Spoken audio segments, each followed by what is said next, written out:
Homer Price by Robert McCloskey. Chapter 4, Mystery Yarn.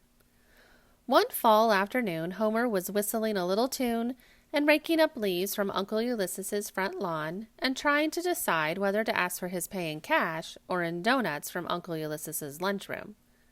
He'd just finished raking the leaves into a neat pile at the curb and was about to go find a match when the sheriff turned the corner in his car. "Hi, Sheriff! Do you have a match?" shouted Homer. "Sure thing, Homer," said the sheriff as his car jerked to a stop. "That's a right smart pile of leaves you got there. Burning leaves sure smell nice, don't they?" he said as he struck a match on his seat and lit the pile. "Yep, Sheriff, and burning leaves always makes me think of football and school," said Homer. "And the county fair," added the sheriff. "That'll be along in a couple weeks. I'm going to exhibit my chickens again this year. My white leghorns took a blue ribbon last fall. Well, I'll be seeing you, Homer," added the sheriff. Then he flicked a bit of the ash off his sleeve, because he had his best Sunday suit on, climbed into his car, and drove to the end of the block. Homer watched while the sheriff got out of his car, straightened his tie, and started up Miss Terwillinger's front steps. Miss Terwillinger, as anyone from Centerburg can tell you, is one of the town's best-known and best-loved citizens. She runs knitting classes and in years past has taught almost every woman in Centerburg how to knit. She is a familiar sight on Sundays, holidays, and at social functions, dressed in a robin's egg-blue dress which she had knit years ago when she first started her knitting classes. In fact, Sundays and holidays did not seem complete without Miss Terwillinger in her robin's egg-blue dress. You might think that a dress so old would look worn and out of style, but not Miss Terwillinger's. After church or after a party, she changes to a house dress of simple cotton print and carefully hangs her favorite blue knit in a closet to save it for the next occasion. The matter of style doesn't bother Miss Terwillinger. If short skirts are the latest thing, she merely unravels a few inches from the bottom, and the dress looks like the latest thing.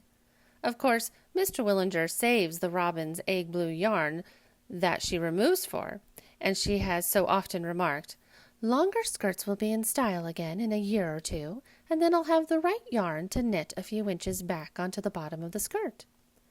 Miss Terwillinger is a very clever woman, and besides being an accomplished knitter, she is a wonderful cook. Her fried chicken is famous for miles around Centerburg. It is only natural for such a woman to have many admirers, and two special ones, the sheriff and Homer's Uncle Temelicus. As long as Homer could remember, the sheriff had gone every Thursday, and Uncle Temelicus had gone every Sunday to call on Mr. Terwillinger and eat a chicken dinner. And it was no secret that both the sheriff and Uncle Temelicus wanted to marry Miss Terwillinger. She liked them both, but somehow she just couldn't seem to make up her mind. Homer remembered that he had another job for this afternoon, so he poked the fire some more to make it burn faster. When the fire was out, Homer put away the rake and hurried off to Uncle Temelicus's house. Homer's Uncle Telly lived all by himself in a trim little house near the railroad. Homer's mother always said, "It's a shame that Uncle Telly had to live alone because he would make an ideal husband for some fine woman like Miss T." Aunt Aggie would always answer, "But I don't know how any fine woman could put up with his carryings-on." By carryings-on, Aunt Aggie meant Uncle Telly's hobby of collecting string. Yes, Uncle Telly was a string saver, and he had saved string for years and years. He had quite a lot of it, too. And every Thursday afternoon he would take all of the pieces of string that he had collected during the week and wind them on the huge ball out in the garage. That was one of Homer's jobs on Thursdays, helping Uncle Telly wind string, because Uncle Telly had a bit of rheumatism of late. You see, the ball of string was getting too large to wind without a lot of stooping and reaching. Uncle Telly greeted Homer at the door. "Hello, Homer! We've got a lot to wind today!" "That's good, Uncle Telly. I brought a few pieces from home, too." They went out to the garage, and as Uncle Telly looked at his ball of string, he said with pride, "Another 1/4 inch, and it'll be 6 feet across. Biggest ball of string in the world." "Well, I don't know, Uncle Telly," said Homer. "Freddie's been helping the sheriff wind his string down at the jail, and he says the sheriff's ball of string is just about 6 feet across, too." "Huh! I've heard tell that sheriff winds his string loose, so the ball looks bigger. Mine's wound tight," said Uncle Telly, poking the ball. "And it's a lot longer than the sheriff's ball of string will ever be." "Yep, I guess you're right," said Homer, and he began winding the string while Uncle Telly tied the pieces together in double knots. "Wind it tight," reminded Uncle Telly. "Don't let anybody say that my string isn't wound right. I'll have none of this loose, sloppy sheriff kind of winding on my ball of string." Just as Homer and Uncle Telly were about finished, there was a knock on the garage door, and Uncle Telly opened the door, and there stood the sheriff and Judge Shank. "Good day, Telemachus," said the judge. "Howdy, Telly," said the sheriff, trying to peer over Uncle Telly's shoulder and see the ball of string. "Howdy, Judge," said Uncle Telly, and scowling at the sheriff, he said, "I didn't expect you to be calling on me on a Thursday afternoon." "Ahem, Telemachus," said the judge. "I just happened to stop in the knitting shop to drive my wife home when I met the sheriff.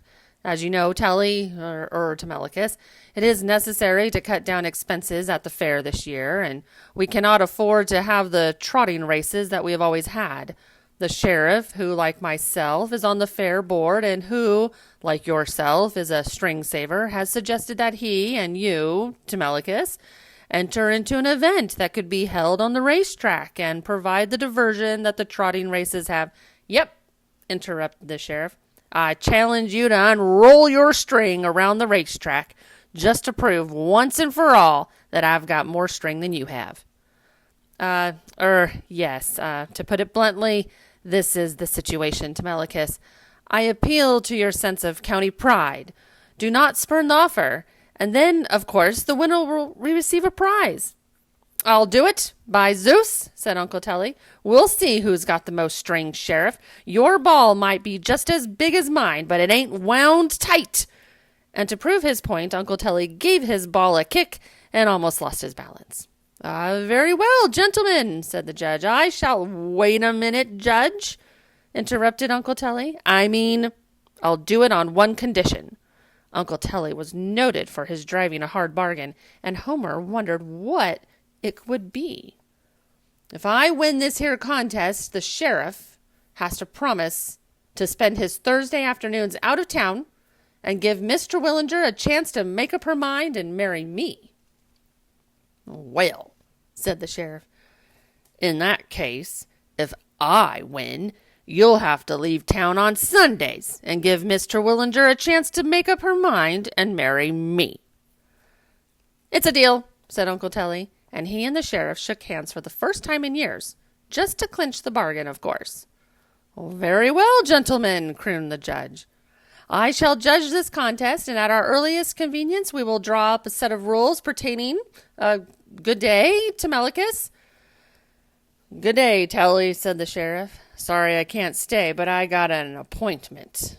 Uncle Telly slammed the door on the sheriff and went back to tying knots. "We'll see," he said, and he pulled the next knot so hard that he broke the string. "Golly, Uncle Telly," said Homer, "that's going to be a swell contest. I hope you win the prize." "Humph, prize or no prize, we'll see who's got the most," said Uncle Telly, "and Mr. Willinger will get a chance to make up her mind." "Ah, that woman certainly can cook," sighed Uncle Telly with a dreamy look. Then he busied himself with his knots and said, "Now mind you, Homer, wind it tight." In the Friday night edition of the Centerburg Bugle, Homer read a long article on the county fair and a special announcement about the contest to determine the world's champion string saver, and then the rules that Judge Shank had drawn up. Each contestant may appoint an assistant to help with the maneuvering of his ball of string. The balls of string shall be unwound, i.e., rolled around the county fair racetrack in a counterclockwise direction, starting from the judge's booth in front of the main grandstand.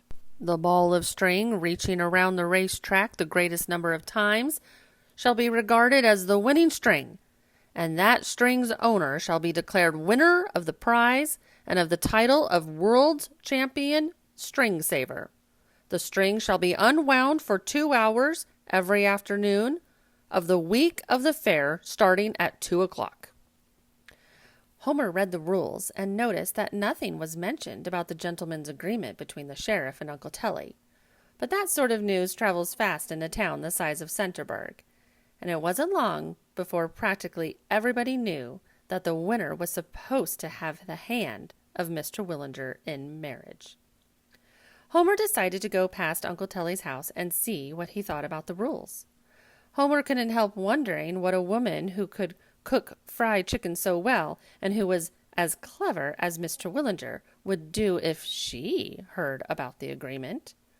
Homer found Uncle Tully trying to figure out how many miles of string were wound on his ball.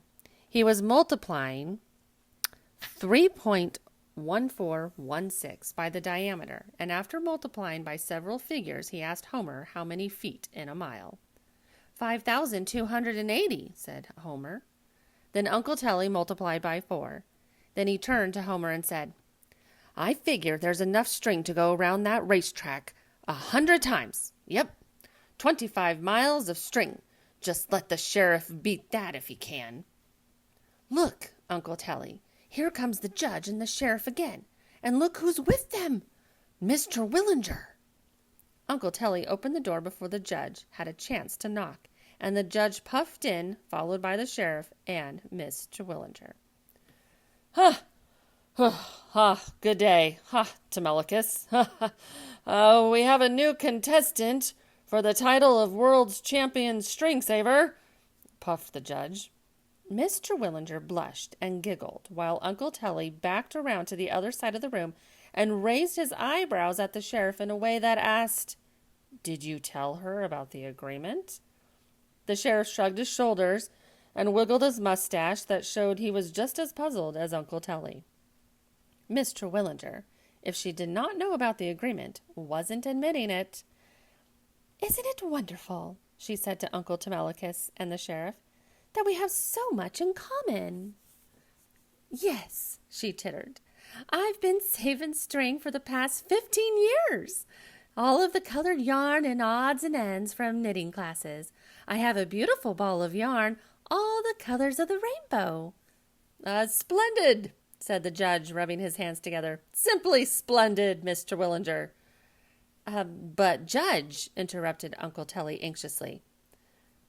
Do you think, said the sheriff, nudging the judge and winking frantically, that a woman should enter into a thing of this sort?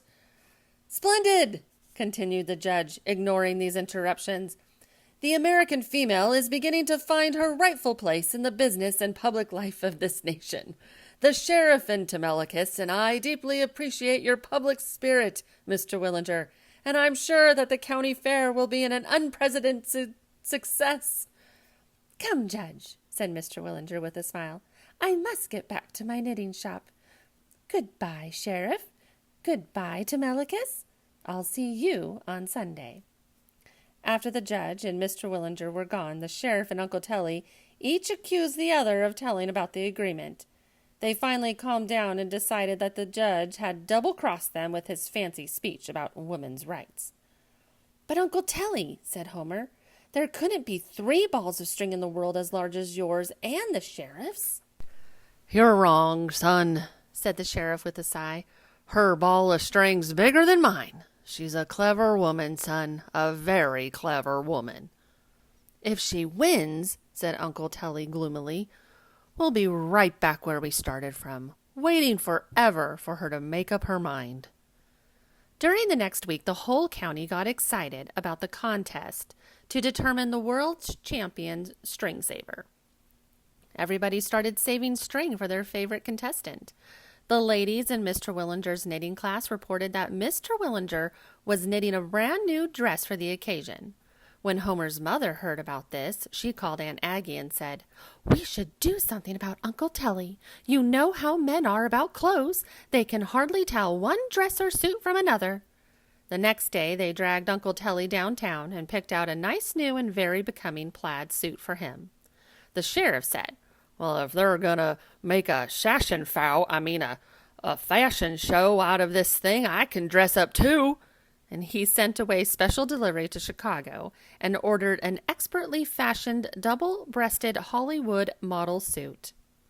On the day before the fair started, Homer went up to Mr. Willinger's with the sheriff to see them take her ball of string out of the house. Mr. Olson, the carpenter, had to take out the side of the house because the ball just wouldn't go through the door. When the moving men rolled it out and onto the truck, the sheriff said, "Well, that's a purty ball of string as I've ever seen. It's got a tollman's a woman's touch." Just then Uncle Tully walked up and agreed. "It's awful pretty, being all colors of the rainbow, but it ain't wound tight. It's so soft you can poke your fist right into it." "Yes, but the yarn stretches purty much," said the sheriff unhappily. The day the fair opened, the grandstand was crowded and people stood halfway around the track with the contestants and their assistants started unrolling their string. Mr. Willinger's new pink dress and the sheriff's and Uncle Tully's new suits caused much favorable comment from the ladies present. The men were more interested in the string, but as Homer's mother said, "Well, they can hardly tell one dress or suit from another." Mr. Willinger and the sheriff and Uncle Tully were hot and tired after the first 2 times around the track, and so were their assistants.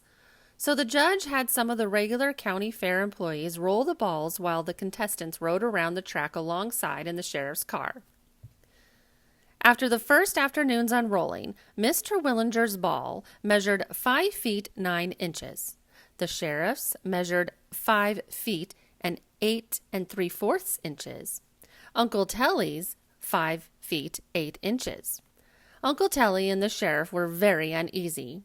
At the end of the second day, the sheriff's and Mr. Willinger's 5 feet and Uncle Tully's 4 feet 11 15/16 inches.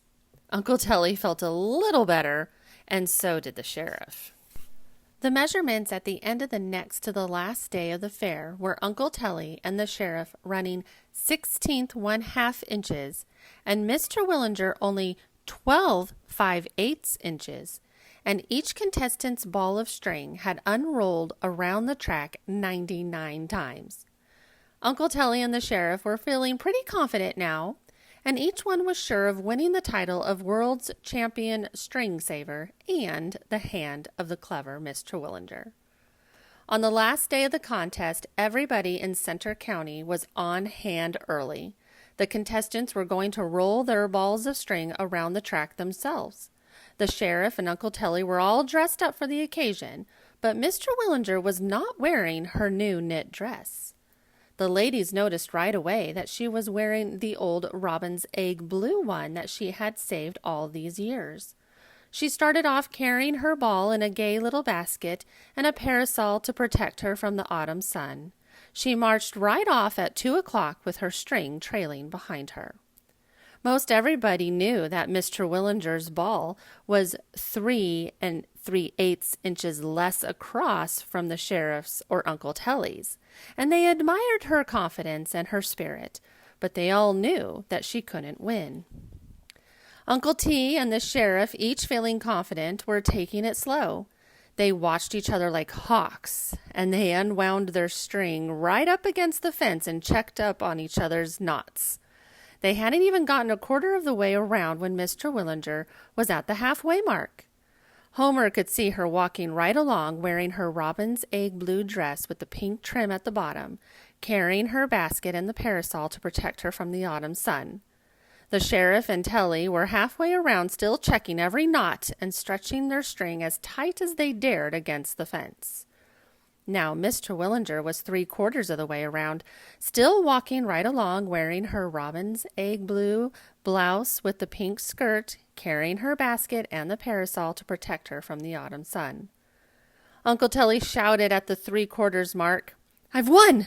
The sheriff wound his string around a walnut! Mine's solid to the core!" Everybody started shouting, "Hurrah for Tully! Hurrah for Tully, the world's champion string saver!" And after the noise had died down, people heard another shout, "I've won!" And then they noticed for the first time that Mr. Willinger was standing right down in front of the grandstand, wearing her dress with the robin's egg blue trim at the neck and sleeves, holding her basket and the parasol to protect her from the autumn sun. The judge puffed down to where Mr. Willinger was and held up the end of her string and shouted, I pronounce you the winner of the title of string-saving champion of the world. Then everybody started cheering for Mr. Willinger. Uncle Ulysses and the sheriff trudged up and congratulated Miss Terwilliger and told her how glad they were that she had won the championship.